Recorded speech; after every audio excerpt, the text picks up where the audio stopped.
It was a magnificent weekend of Championship football, which, George, finished a bonkers week of Championship transfer action. We're mostly going to talk about the football, but I'm sure we'll get into some transfer bits and bobs as we go. Middlesbrough 1, Sheffield United 0. Sheffield United have lost their first 4 games of a league season for only the second time ever outside the top flight. The last time this happened was 95, 96, 30 years ago, whereas Middlesbrough have won their first 4 league matches of a season for the first time since 94, 95, 31 years ago. And this just kept on trending in the same direction for both clubs. Yeah, it did. Kind of no surprises, I guess, in the way that this one developed, with Middlesbrough dominating the first half of the game, continuing their really good start to the season in the league. And Sheffield United looking still really porous at the back, but kind of losing any attacking threat that they've seemed to carry, albeit Tyrese Campbell missed an opportunity at the end of the first half, which would have been very much against the run of play, but was a good chance for them to take the lead. The goal, when it came, it's one of those goals where if you're a Boro fan, you're like, oh, look at this football. Like one touch, like through the pitch, finishing off with Matt Target, also known as Matt Target to our French audience. With a beautifully weighted ball to Tommy Conway, who fired into the far post to make it 1-0. Lovely goal. If you're a Sheffield United fan, or possibly even a neutral, you're thinking, what is this defensive shape? Because anyone want to get tight? Anyone want to track a runner? Anyone want to put any pressure on the ball at any point? Yeah, which is strange, because what we've seen from Sheffield United to a fault this season, and what we've seen from Ruben Selles' side generally, is a real willingness to get tight and a real willingness to engage. And maybe, there's a bit of confusion about now because they have to try and improve, and in order to improve, they have to change. But yeah, it was hot knife through butter for the goal. Whether you want to blame the heat of the knife or the softness of the butter. Lovely analogy. Thank you so much. And then, the last 10 minutes, the game opened up a bit. Danny Ings came off the bench and had one kind of quite strange shot that went wide, where I wouldn't say his movement looked the best than we've seen in the past. And Sam McCallum had a massive chance at the back post, which he was unable to divert goalwards. It would have been an undeserved point from Sheffield United, who there have been games this season where they, in my mind, have played okay, and the scoreline has really been harsh on their performance. This was not that. They were second best, and it feels like their performances are maybe on the slide, albeit Jaffa Tanganga in at centre-back performed well, and it feels, deadline day today, it feels like they're going to be a main character. Big time. And that... Are they just blowing it all up, like squad-wise? Because as we record, Selles has not been sacked, despite a large portion of the fan base wanting that to happen. The owners are obviously in a bit of a bind, having made what was a huge risk in appointing him in the first place. And there's that interesting thing that you have to consider when you're an ownership that's made a decision like that, which is, what's worse, making a mistake and then giving it too much time before you make the next decision, or being too quick to pull the trigger without giving someone, a fair amount of time? That the argument of whether it's a fair amount of time or not, or whether 4 games has been enough to see a really confused team shape and confusing team selections and mistakes not being improved upon from game to game from a tactical standpoint. But it is an interesting situation whether you double down or whether you sort of admit defeat. I've got a bit of a theory on this, and I even though my assumption is that the fan sentiment around Selles probably won't change anytime soon, I think there's like a night watchman element to Ruben Selles' stint now, where these are new owners. This is going to be a new squad and a massive kind of refurb, effectively, of their playing staff.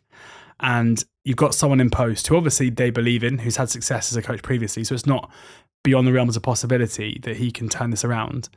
But even if his days are numbered, having him in post and basically waiting for a more opportune moment to make a change, where maybe the storm can be ridden out a little bit, where maybe the new signings can bed in a touch, and bring in a manager to come in basically once the fire has been put out, might be beneficial. Because I do think if they were to sack Sayers now, it's a horrible job for a prospective manager to take on in the short term, whereas realistically long term, there's no way the squad should be anywhere near where they are right now. So I think it would be, the recruitment looks like a bit of a panic to me in terms of some of the players they brought in. I think to sack Sayers now would be a massive panic and not conducive to whoever the next person is coming in and immediately hitting the ground running. Be a long 2 weeks until their next game, as you say, in certainly at the moment managerial terms, but definitively in player recruitment terms, the whole summer has looked like a pretty alarming misjudgment from Sheffield United, and clearly on the pitch it could not be going much worse. But let's finish on a positive. Everything's very, very rosy for Middlesbrough and Rob Edwards, or as he was described on NTT20.com's weekend notes this morning, Throb Edwards, who is giving us that big, handsome smile plenty at the moment. And why not? Because his team are playing really well. They're doing pretty much everything that you'd want them to do in terms of playing good football, being very serious as a defensive unit and out of possession. Centre-back pairing or trio, I should say, of Fry, Ayling and Alfie Jones look excellent. And that wouldn't necessarily on paper have been a three centre-backs that you'd have seen as looking like among the strongest in the league. Pre-season, Sol Bryn is the goalkeeper, of course, and he's waited a long time for a chance to be Borough's number one and is not letting anyone down right now. And it's the midfield, isn't it, of Morris and Hackney, who are just sensational. And we'll wait and see, having lost Finn Azaz last week, whether Hackney follows him out the door today or not.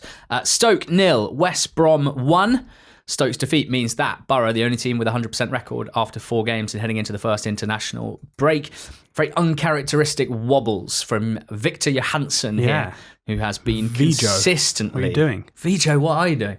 Consistently the best shot stopper in the Championship over a long period of time, notwithstanding James Trafford's individual season last time out. But kind of almost carried one into his own net early on from a cross. Sort of threw it out like a fielder on the boundary that's trying to... I want to give him a bit of credit for that because it looked really weird, but he...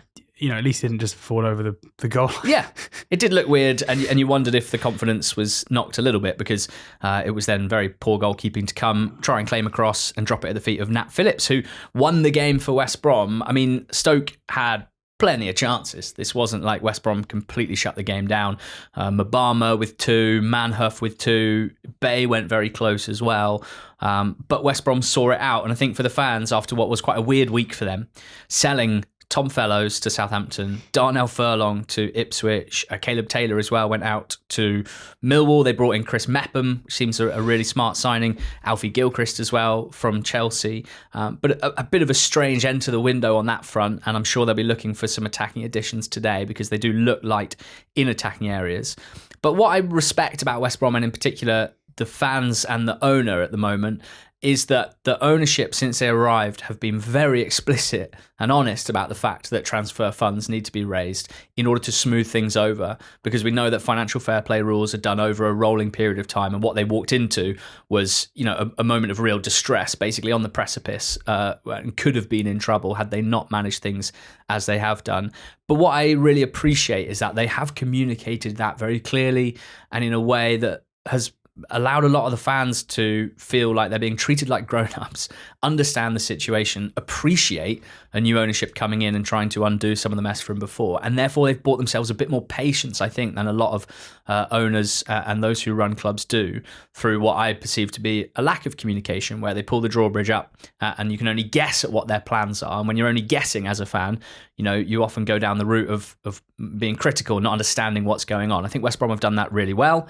That's not to say that in a month's time, if they get an injury or two at the top of the pitch, we won't be here talking about how light they look going forward. But there you go. A weird week that ended brilliantly for those Baggies fans in the away end. Not too dismayed with Stoke here. Obviously started with 3 wins out of 3, and I don't get the feeling that this was a sudden drop-off in performance. Like, they still created plenty and looked pretty vibrant going forward. So still pretty positive despite the defeat. Without Johansson's error, this could easily have gone another way. Tell me about the Friday night game. It was Leicester against Birmingham, a 2-0 win for the Foxes. Yeah, Leicester aside, in our pre-season content, I was quite excited and thought the noise may not have been fair, and yet despite 2 wins in their first 3 games, kind of really didn't had yet to convince. Up against the Birmingham side, I wasn't necessarily sure we're going to settle well in the Championship, who started the season incredibly well. So obviously, having revised both opinions, Leicester were the 2-0 winners here. And it was a funny game. Like, Yeah, it was a wasn't really weird the game I was expecting. No, was well, it? I think, it was funny. We had him on the pod at the back end of last season, and I'm sure if he's listening to this, Gary Weaver knows the immense respect that we have for him and the love for his commentary. But it was so interesting hearing him talking about Marti Cifuentes on the commentary, because he was talking about how they'd appointed a manager who wasn't that far removed from the philosophy of Enzo Maresca, who was from the Johan Cruyff kind of style of management. And even if Cifuentes believes that to be true, or his ideology is surrounding possession and high intensity work, the reality from what we've seen at QPR and now to an extent at Leicester is that the best Cifuentes teams, I mean, definitely are aggressive out of possession, but are really, really happy without the ball. And that was the case here, where for the first 7 or 8 minutes, and just to say, I'm sure Gary got those quotes from Cifuentes himself rather than it being, he did a few interviews, even before he joined QPR, where he was positioning himself in that way, which is understandable. A lot of managers do. So I'm certainly not digging the great man out, just using his quotes. Absolutely not. But it's because the first 10 minutes or so of this game, it's very obvious early on that Leicester started the game like bang on it, and Birmingham were caught a bit cold. And even though there weren't many chances in the game, when the goal came from Fatawu, it was the way the tide was going up to that point, and it was another unbelievable finish. He's one of those players now. It feels like when he's basically about to pull the trigger, you have immense confidence that he's going to get it right. And here he did, cutting onto that left foot and firing into the roof of the net from just inside the box. And then the rest of the first half, and most of the second half, was very weird. The rest of the first half, Birmingham absolutely dominated possession, but really struggled to find a way to create any kind of good goal-scoring opportunity at all. Damari Gray seemingly popping his shoulder out kind of halfway through the first half didn't help at all, because he carried on playing, but was running with one arm kind of strapped to his, well, not even strapped, but like held to his side. And then in the second half, when you kind of thought it was going to keep going the same way, the only thing that continued was that Birmingham still struggled to create anything of note, but yet the game kind of got really scrappy and a bit, it was a really weird second half where you thought the pressure from Birmingham would build, but it didn't really. And then even though Leicester created very little too, an unbelievable bit of work from the 16-year-old kid, who I think we all have to get very, very excited about now. Monga came off the bench and just some brilliant wing play down the left-hand side and an inch perfect ball onto the head of Pereira to make it 2-0. Who maybe shouldn't have been on the pitch for what was a bit of a nasty lunge. For sure. Yeah, I agree with that. It was quite like an ill-tempered second half for the most part. It was, a funny game. A funny game where maybe not the worst thing for Birmingham just to be brought back down to earth a bit and kind of see that, it's not going to be plain sailing. And, it's a massive cliche, but I'm sure Chris Davis would have learned a lot more from seeing his side struggle to break down a low block at times and struggle to create chances, and Kyogo looking relatively toothless for the most part. My opinion that Birmingham are a very good championship side who will challenge at the top end doesn't change off the back of one result in the same way that Leicester still have to convince.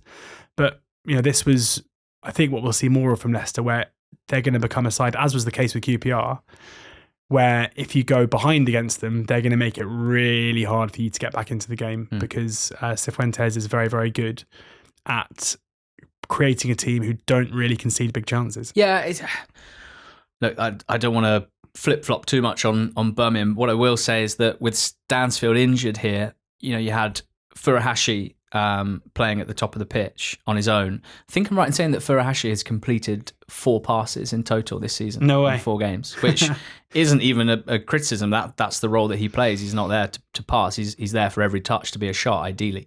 And for him, when Birmingham do have the ball, where they have a lot of players who do take a lot of touches and pass a lot, his job is to stretch the defence and keep moving and pull players out of position.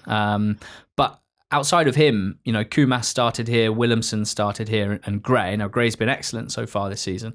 Kumas had a loan at Stoke last season where his availability was very good. He showed versatility and energy, but not a huge amount of match-winning quality.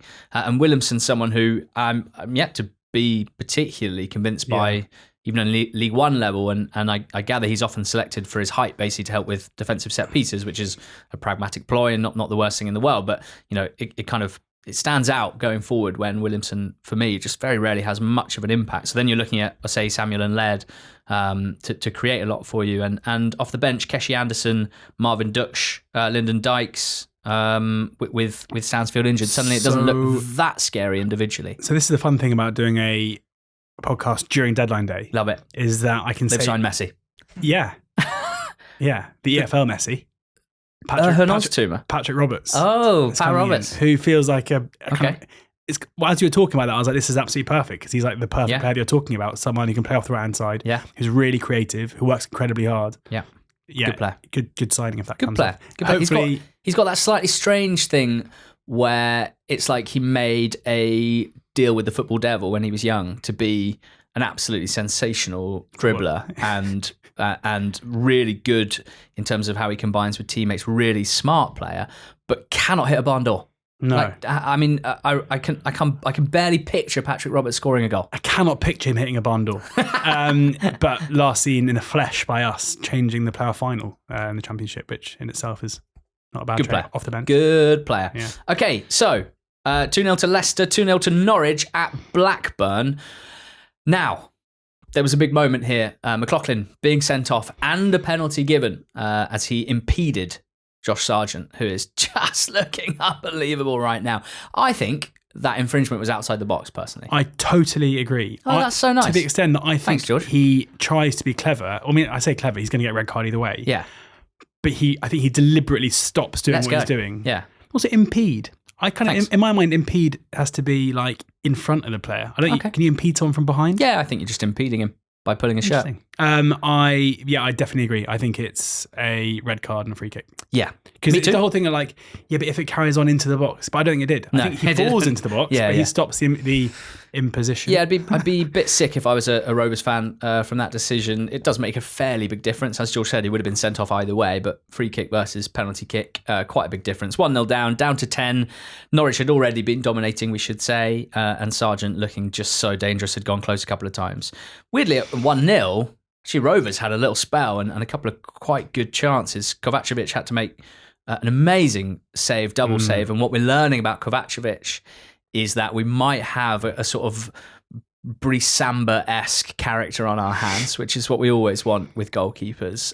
Celebrating those saves as if he scored, just looks like a sort of fairly lively character who's going to make some fairly lively decisions in possession, coming off his line, but some incredible reflexes to keep the score at 1-1. There was another big Rovers chance, but in the end, the Sargent did the business again. 2-0, the sweetness of strike from him this season. You know, there have been times, and fairly, I think, where he's not always convinced in front of goal. But at the moment, I mean, he just looks incredible. It's 5 goals in 4 league games. It's 6 in 5 in all competitions. And to me, it would seem obvious that someone would be trying to sign Josh Sargent. And I do wonder how much interest there is. I've seen a few rumours here and there. Sunderland had a lurk and have turned to someone else, for example, was one that I saw this morning. For Norwich, having sold Marcelinho Núñez to Ipswich Town, someone crossing that divide, that Suffolk-Norfolk border, for the first time, Norfolk-Suffolk border, for the first time in, I don't know how long. A long time. Was it 24 years? Quite a big deal for those Norwich fans. And I think, you know, it seems simple, but getting this win would have been a nice little tonic for what was quite a tough time for them. What did you make of that move? Very, very brave from Ben Napper, I would say, because I find it hard to believe. And I'm sure he would probably say, look, if you guys want to keep Josh Sargent, then this is probably what we've got to do. Yeah. But I find it hard to believe they wouldn't have been able to get at least a fee close to that number from someone other than Ipswich, given Núñez's quality. And brave also because, you know, he's been praised at times and criticised at times in a pretty short period of time at Norwich. Ben Napper has their sporting director. But he's done this at a moment where I think fans are looking at their signings they're quite excited about over the summer and wondering if they're actually any good, particularly defensively.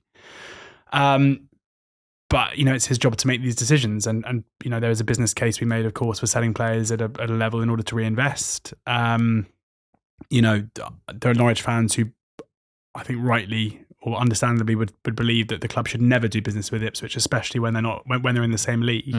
And by improving Ipswich's team and weakening their team, they're having a genuinely negative impacts on their chances of success and a positive one on Ipswich's. But yeah, it's I'd say brave is the key word here. Núñez is an interesting one because I've been enjoying saying his name from the moment he came to these shores, and because Mark Núñez, because in general Championship sides signing young Chilean midfielders is just what I want to see. Yeah. I do think that if I really analyse the player, I'm not sure he's an incredible Championship player. No. I don't think necessarily that losing him leaves a massive hole for Norwich that they can't possibly plug.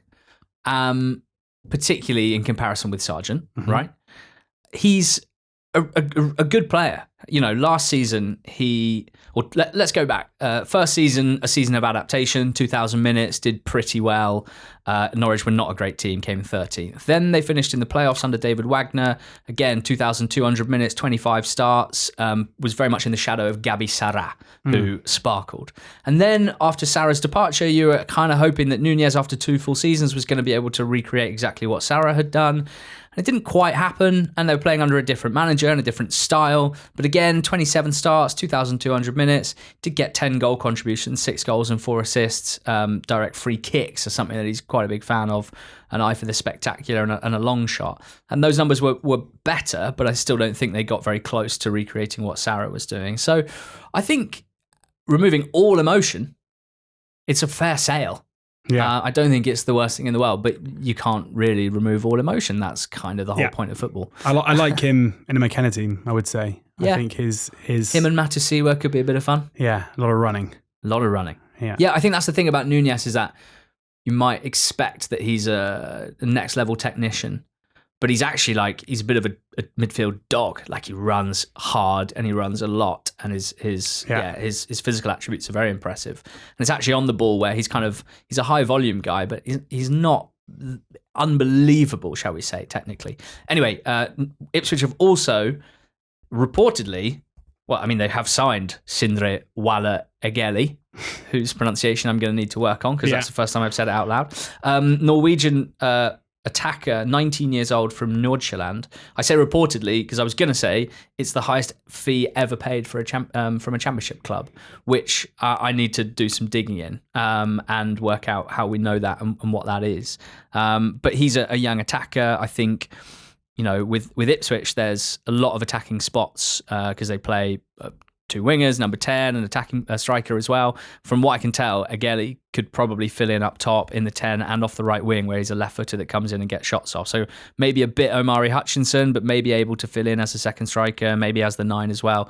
Had a really strong start to the season in Denmark. And, with that tag on him, record ever championship signing, no one's going to be giving him a huge amount of time to settle. No. But a 19-year-old from the Danish Superliga, I probably would ordinarily be expecting to take quite a few months to settle. But Ipswich haven't started very well, and they need, ideally, Nunez and Egeli to come in and contribute straight away. No wins yet for Ipswich. They drew 2-2 at home to Derby. They needed a 250th minute penalty from Jack Clarke to get a point in the first place. I think they were pretty dominant in the first half, and they went ahead through Jacob Greaves.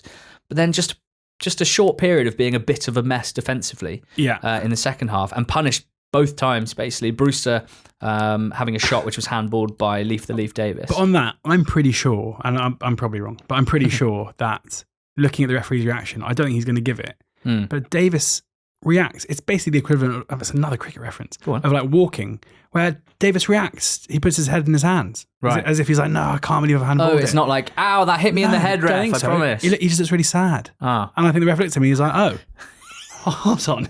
You're okay. Yeah, penalty. Smoking gun. Incredible. Yeah, that's amazing. Penalty scored by Carlton Morris. That's 4 in 4 in the league for Carlton Morris. It really struggled in front of goal for Luton last season, whose fans will be looking at that goal return a little quite jealous, a little enviously, I think. And then Brewster just ran through the middle of the Ipswich midfield and defence and finished really nicely with his left foot to put Derby 2-1 up. And then, right at the end, Taylor tasered by Ozo. You can see why I've gone with Taser there. Taylor fouled by Ozo. Jack Clarke scoring the penalty 2-2. I think that there are some, what I will say on Ipswich before we move on, is even though the results haven't been better, I think albeit against 2 teams in Preston and Derby whose quality is still to be seen, and Derby in particular started the season very, very poorly. But I think they've been much better. And I think they are seemingly trending in the right direction. But let's see. Millwall 0, Wrexham 2. We're going to move on to talk about 2 away wins for Welsh teams, Wrexham and Swansea. I'll do Wrexham, you do Swans. Great. This their first win of the season, and for it to be away at Millwall, who've obviously picked up some pretty big results already this season, is, very, very, very impressive. It was a really nice, brave header from Kiefer Moore. Cleworth with the ball from the right side of defence to the back stick. Keeper came and could only punch Kiefer on the nose as Kiefer nodded the ball in. It's one of her favourite goals, I think, of the whole season, this. Really? I think the way that Moore judges the flight of that ball is absolutely incredible, where he's basically going to jump in front of it and he manages to contort his body and somehow get there before the keeper, and it's unbelievably brave and get into the goal. I think it's one of those goals you see it the first time, you're like, yeah, whatever, and then actually it's a very underrated finish. Kiefer Roberto Francisco Moore. Moore. Can you imagine if he had grown up in Spain, in like peak tiki-taka era Spain, while also being a 6'5" target man striker? He could have been Zlatan, I reckon. He could have been Zlatan Ibrahimovic had he grown up in Spain. I don't even know if he's Spanish. Maybe his parents just like the names of Roberto and Francisco. Millwall had some chances in this game, as you'd expect. Wrexham's defensive numbers this season pretty alarming. They are giving up a lot of chances. Coburn and Nisbet couldn't take them. There was a very long stoppage in the game after an injury to the goalkeeper Ward, which saw Okonkwo came off the bench. And right at the end of the added time, I think it was like 3:05. I was still getting notifications for goals at like 5:10. I was absolutely bamboozled. The Ipswich goal, and then this one scored by Lewis O'Brien after a really nice clipped ball into his path by James McLean. 2-0 for Wrexham. It looks like they might be signing Ben Sheaf for £6.5 million. Wow. The spending is absolutely off the charts. The squad building is pretty interesting to me, because when they signed Broadhead on top of Windass, on top of having Kiefer Moore and Ryan Hardy and Sam Smith, I thought there was a chance that they might push one of their 3 midfielders forward and play 2 number 10s behind Moore. And if you had Windass and Broadhead behind Moore, on paper anyway, it looks lovely. That would only mean 2 central midfielders, where ordinarily they do play 3. They have got a lot of central midfielders. They've already signed George Thomason, Lewis O'Brien. They already had George Dobson, Matty James, Ollie Rathbone, Andy Cannon, and George Evans. Like, poor Ollie Rathbone, who was one of their best players last season, is going to come back from injury if he hasn't already. It's going to be like one of those TV shows where you go away for a long weekend and they just redo your house completely. Do you think there's like, what the hell? I don't want the TV there. Do you think I like it how it was, thanks. Do you think players are sitting in that room with Sean Harvey and with Ryan Reynolds and Blake Lively, and they're like, yeah, this is all well and good, but like, you've got a bit of a record of kind of using players and then, just not really using them once you get there, and they're like, yeah, you're going to get paid so much money and they want a 4-year contract. So they're like, yeah, okay, fine, that's fine. Yeah, cool. Andy Cannon's probably not that sad, if we're honest. Tell me about Swans winning 2-0 up at Hillsborough. Swansea are very good defensively, is my big kind of week-on-week takeaway. Cam Burgess signing of the window. I said it in the summer, didn't I? And you said a lot of things over the summer, George. A lot of them good, a lot of them bad. There is a quite interesting little story developing at Swansea, where we've got kind of the EFL/Scotland version of Alexander Isak saga going on with Adam Ida, and whether or not he's going to be allowed down to Swansea for what seems like a mad fee of like £5 to £7 million. But seemingly quite a big part of that deal happening is Swansea moving on Zan Vipotnik, a player they signed last season who really struggled to kind of settle into life in the Championship. But he's kind of he's their only senior striker effectively now, not including Liam Cullen, who's obviously a kind of a forward player who maybe doesn't fit that proper number 9 profile. And in the meantime, Vipotnik's playing really well, and I think there's probably an element at Swansea where they're like, is he actually kind of good now? He scored the first goal here just after half time with a really well taken goal. He went close prior to that, forced a decent save from Horvath. And then he created the winning goal for Ronald, where he looked to shoot and kind of feigned to shoot and kind of brought his disguised a pass through to Ronald, who finished off nicely. So kind of eyes today to see what Swansea end up doing in terms of that striker role. But yeah, defensively they look really, really solid. Galbraith is flourishing in that in the kind of central midfield role as we expected. Franco and their new signing Stamanic, who looks really, really tidy in possession.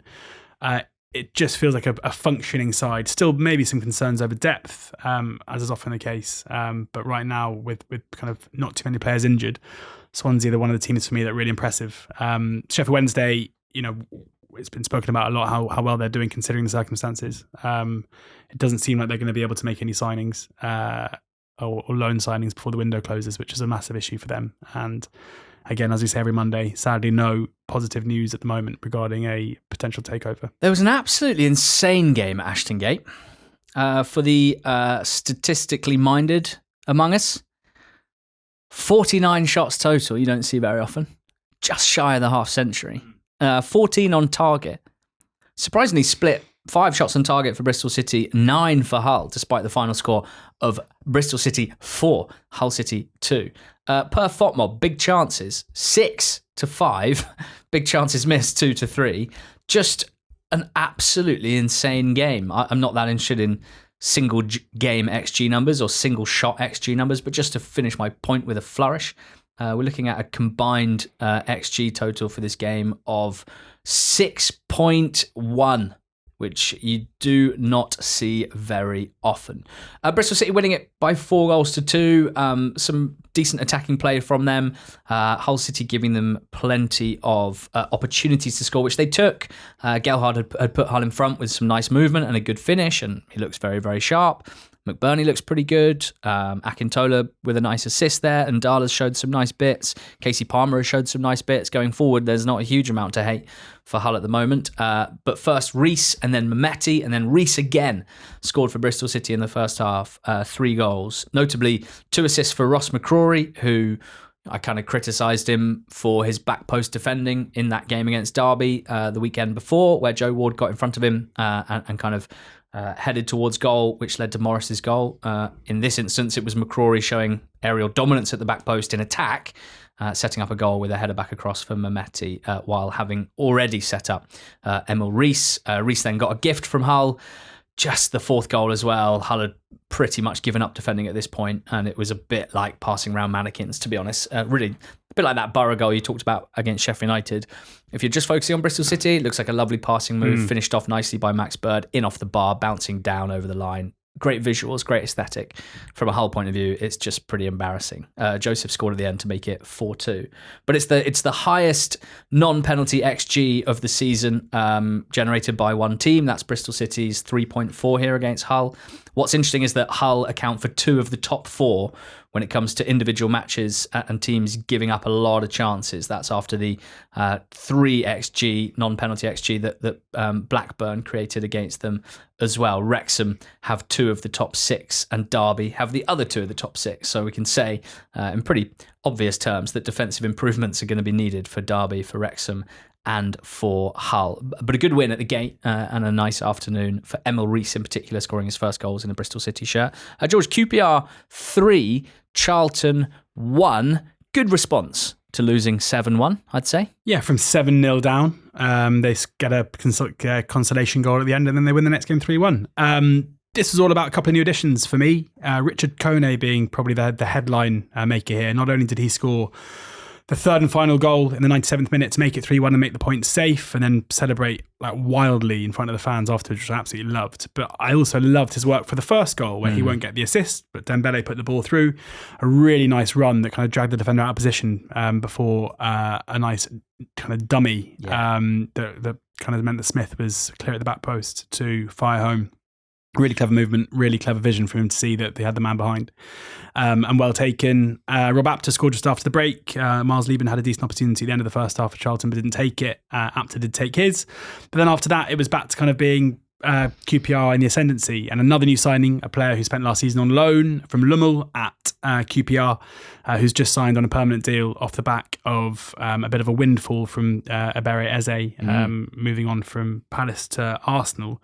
Koki Saito, who picked up the ball in the middle of the pitch, basically just ran the second, ran in from the kind of halfway line through to the edge of the area and fired home to make it 2-1. So, for QPR, looking for things to be positive about, a returning loan player who did very well last season, plus a new star striker who looks really, really good on opening day and celebrates crazily in front of the home fans. It doesn't get much better than that. Uncharacteristic for Charlton to concede this many chances, this many goals, especially against a team that have been pretty poor going forward. But looks like they caught QPR on a bad day. Yeah, and obviously extra joy for QPR fans comes to the fact that Charlie Kelman came off the bench for Charlton, Kelman having left QPR for Charlton and part funding the signing of Richard Kone and probably Ruman Burrell as well. So QPR fans will be feeling pretty good about that, as Kelman, although he did win the League One Golden Boot last season, with Kone winning League One Player of the Season last season. But Kelman obviously never quite did it in a QPR shirt. Portsmouth beat Preston North End by 1-0. It was a Dozzell deflected strike before half-time that beat the PNE keeper. I mean, I think Preston played okay here. I think Preston have been playing okay to start the season. They had some chances before and after they went behind. Thierry Small is standing out, particularly going forward for them at the moment.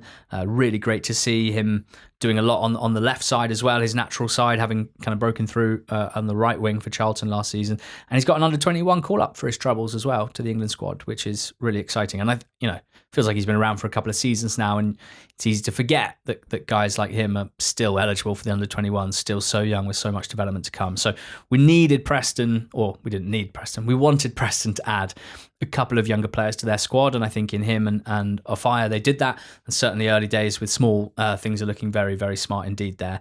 But should point out, Portsmouth had plenty of chances to wrap this up as well on the break at 1-0, and will feel like that was a deserved win. So decent start to the season, I would suggest, for both sides. Preston obviously have those two big scalps already in Ipswich and Leicester at home games, which makes Deepdale feel like a bit of a fortress early on this season, which they need to keep going. And Portsmouth, righting the wrongs of their last home game, which was a 2-1 defeat to Norwich. Oxford 2, Coventry City 2. I was at this one. So was I. Yeah, where were you sitting? I was sitting sort of just next to me, behind the lino. Yeah. Who had a lot of work to do, actually, that linesman, in the first and second halves. I'm really surprised that Oxford were even in the game in the second half. Right, mate. But the second half performance was very good. I thought that the first half, seeing Coventry attack up close, and we were like 4 rows back, was absolutely amazing. I absolutely loved it. The speed, the combination play, the fluidity of the movement. In particular, Jack Redoni in the flesh. Wow. What a player. Very good. He's so big, which I kind of knew. We know he scores headed goals, but in the flesh, he looks so big, strong. His movement is relentless in front of the ball.